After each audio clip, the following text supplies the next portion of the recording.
আজকের নিবেদন যাযাবরের লেখা রম্য রচনা শাঁখের করাত।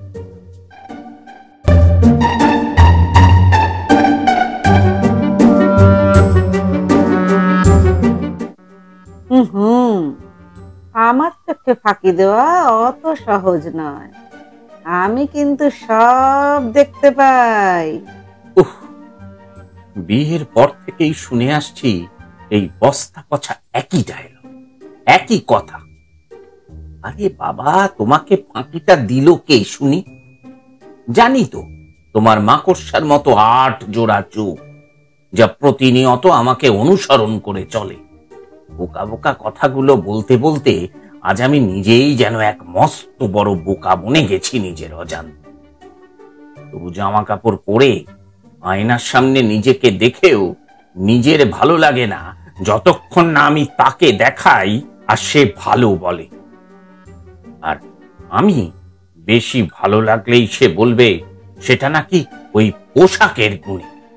তারপর আবার বলবে, এই ঢলে পড়া বয়সে শুকনো পাউরুটির মতো রূপ কাকে দেখাতে যাচ্ছ শুনি? কেউ তাকাবে না। আরে বাবা, তাকাবেই না যখন, তখন এত ভয়েরই বা কি আছে শুনি?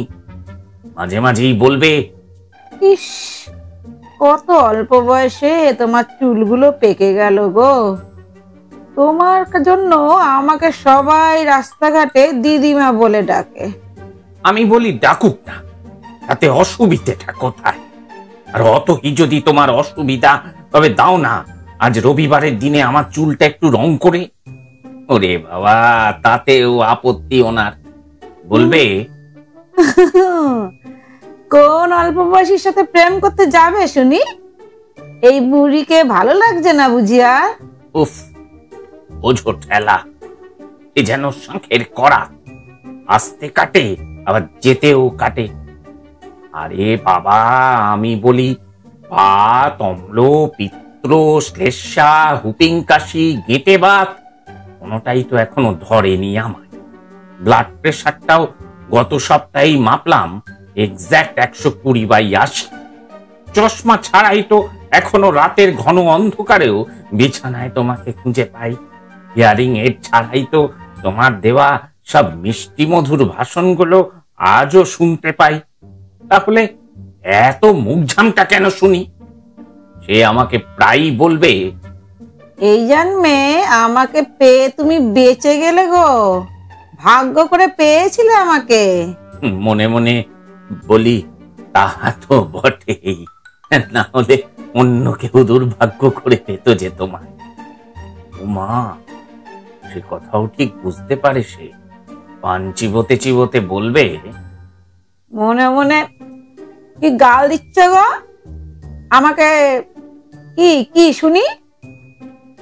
আমি থতমত খেয়ে বলি, না না, তোমাকে গাল দেবে কার সাথে? আমি কি পাগল হলাম?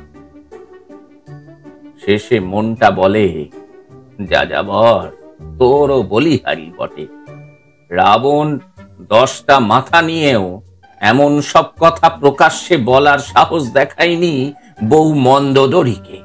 আর তুই এসব কথা নিয়ে লিখিস, ঠিক আছে, তবে তা আবার ফেসবুকে পোস্ট দিস। জানিস লিখলে কি দক্ষযজ্ঞ বাঁধবে? পাবি এই বয়সে আর কোনো পাত্রী? আমি বলি, না না, লিক হবে কেন? আমার ফেসবুকের সব বন্ধুই তো এমন শাঁখের করাত নিয়েই ঘর করছে।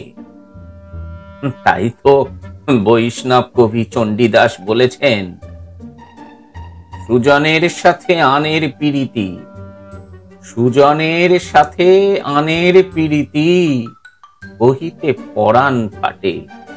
সুজনের সাথে আনের প্রীতি, কহিতে পরাণ ফাটে। শঙ্খ বণিকের করাত যেমন, শঙ্খ বণিকের করাত যেমন, আসিতে যাইতে কাটে। ভালো থেকো, ভালো রেখো। ইতি যাযাবর।